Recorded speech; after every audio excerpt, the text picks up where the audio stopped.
What's going on, YouTubers? Welcome to another video. Today I wanted to tell you guys a story of how I got my name, Flankster 117. Now, before the whole statue days and before, back when I was a teenager in the good old Halo days. So I was, I think 14 or 15 when Halo 1 came out. I actually hated the game at the beginning. One of my buddies, that's all he wanted to do though was play Halo 1, and I sucked at it. But we kept playing, and for me, I'm the type of person where I'm not really super good immediately at something, but once I practice, I can get extremely good, like incredibly good at something. So I played Halo 1 a ton, like all day, every day with my friends. I used to do LAN parties. We would have 16, 20 people, 4 Xboxes connected, and I absolutely loved Halo. I was a god at that game. I was so good. I didn't really know of the huge tournament scenes per se. I knew of like local ones. We had like GameSpot or GameStop stores. Actually, it wasn't even GameStop, it was some other store like a GameStop in my area, in my town. But I was huge in Halo 1, played it all day. I became one of the best, if not the best, in my entire town. About 4 different cities where we would combined. And I still remember to this day playing, just constantly. And one of my best friends at the time, so in Halo 1, I was really good with the plasma pistol. If you played Halo 1, you'll know that it actually like froze you a little bit. So if you were really quick with your trigger finger and pressed it really fast, you would literally freeze the person, and then you could basically come behind them and punch them in the back. So I was incredibly good at doing that. I loved the plasma pistol. So I would, shoot it really fast, come behind the person, melee them in the back, and kill them. And so my buddy, who I kept doing it to, he's like, "God, you keep flanking me." And eventually he's like, "Man, we should just call you Flankster because you're so good at flanking people." And since that day, I have now gone by Flankster for my gamer tag. That's my gamer tag on PlayStation, Xbox, Flankster, even Clash Royale. I actually just changed it from Sharktooth to Flankster. Because that's my name, that's what I went by in Halo 1. I was so good at flanking people that that's what they called me. Then the good old days of Halo 2 came.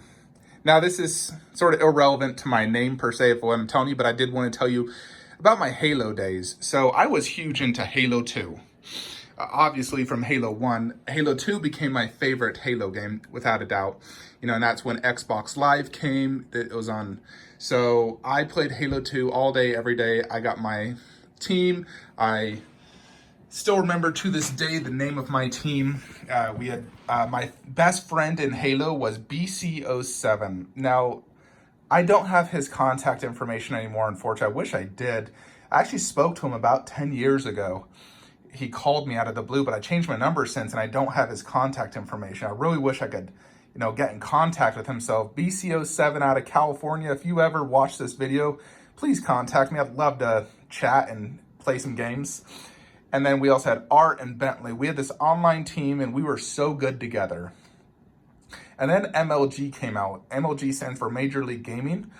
And I started to want to go to tournaments because I was incredibly good at Halo 2, just like Halo 1. And my team was amazing. Unfortunately, Bentley and Art were both very young, I think 14, 16 years old. I was 17 when Halo 2 was getting big. I had a job and money, so I wanted to go to some tournaments. And here in my state, there was also some other really good known players.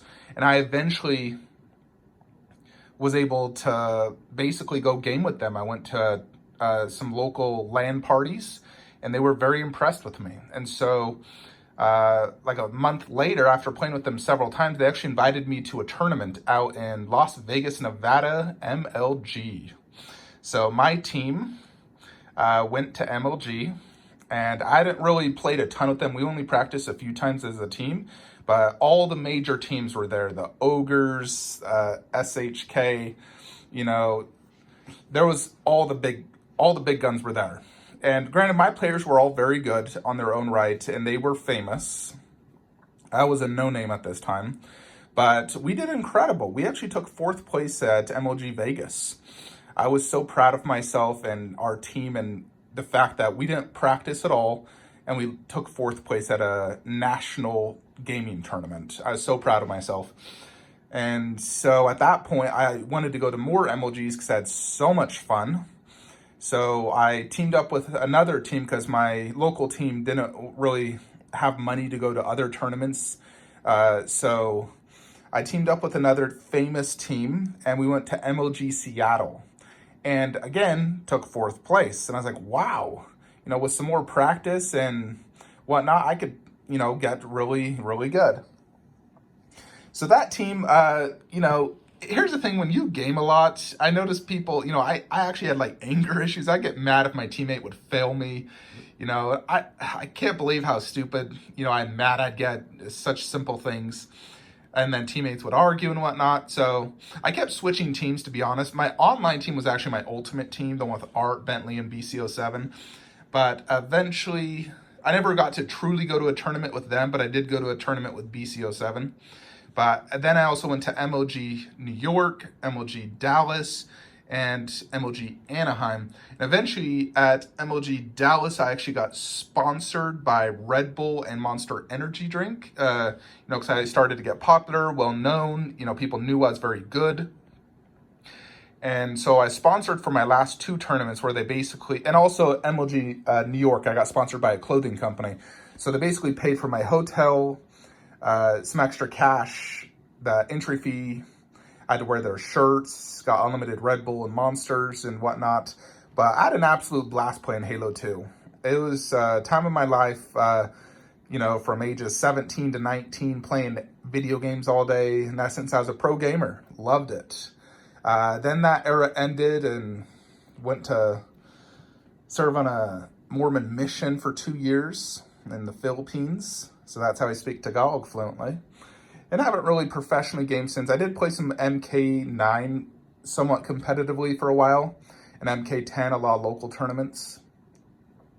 That's more or less my professional video game career per se. But I had a blast playing it, and that's really how I got my namer tag, Flankster117. Originally, when I started my YouTube, I've actually gone through several full names, but ultimately Flankster117 is my gamer tag and my name, so that's what I go by. So that is more or less my Halo story. I would love more Halo collectibles. I did at one time own the Halo 4 statue by McFarlane, and that was amazing, but it was very underscaled. It was like a 12-inch tall, supposed 1/4 scale, so I ended up selling it due to the size. But yeah, Halo was truly an amazing time for me as a teenager, and I absolutely loved it. I actually made a montage of some epic moments of me playing, like online. I'm going to have to search for it because I swear I uploaded it to YouTube at one point, but I can never find it. I think I have a DVD of it, of that montage. If I ever find it, I'll upload it to my YouTube channel. There's some videos of me on YouTube playing Halo 2. One with my team in MLG Vegas you can check out. So you can check out that if you ever want to, although it doesn't show me, it shows Stu007 playing. But you can see me and my team with Stu, Nakamura, and Nataku playing Halo. But I definitely miss those good old days. It was super fun playing Halo and MK9 were the funnest games competitively, and also MKX. But definitely Halo 2 and MK9 are my 2 biggest competitive, going to lots of tournaments and whatnot. So definitely had tons of fun doing that. But that's how I got my namer tag, Flankster117. So I just wanted to let you guys know that, because you're probably wondering, what the heck does this come from? But that is it, guys. So that is how I got my name. That's why this statue has special meaning to me, and I would never sell it. It's always brings back those awesome memories of being a professional gamer at one point in my life. So there you have it. I did want to give you guys an update. So Batman's down there since he sold those pair, actually, payment plan. But Flash will be coming, and what I will be doing is moving Aquaman here, removing that poster, putting an Aquaman poster there, and in the middle will be a Flash movie poster when that eventually comes out with the Flash movie 4K right there. So just gonna keep it three, the three Batman villains, the Trinity, and then Green Lantern, Flash, and Aquaman. And then I'm gonna keep that Superman back there as a backup if this Superman ever falls and breaks so horrendous that I can't re-glue it. Because even in its broken state, I still prefer this one versus the Sideshow. Sideshow just really effed up on their face. Everything else looks fine though. But that is the plan. Flash should ship today, have Wednesday, so I'll bring that unboxing to you. Should get my Necronomicon custom today, which I'll bring that video to you guys tomorrow. And then hoping for Transcendent Vegeta versus Frieza very soon. It's been shipped for over a month and a half now. F4 Goku vs. Vegeta shipped, got tracking, but that will take 2 months to arrive, so that'll be a long time. Tsume claims that Broly and Krillin should ship in the next 2 months. I have zero faith, but if it does happen to happen, by golly, it'll be a miracle, and I'll need to get a new shelf and put Broly right there, and Krillin over in my Saiyan saga. But I still have several statues for sale, and if you guys are interested, nobody has bought this one yet. The F4 Gohan Goku 1/4, $450 shipped. Still have Spider-Man available, $850 shipped, and some other ones in the hallway that you guys have seen. Just check out past videos if you want to see it. But hope y'all enjoyed this video, just something a little different. Like, comment, subscribe. Have a great day.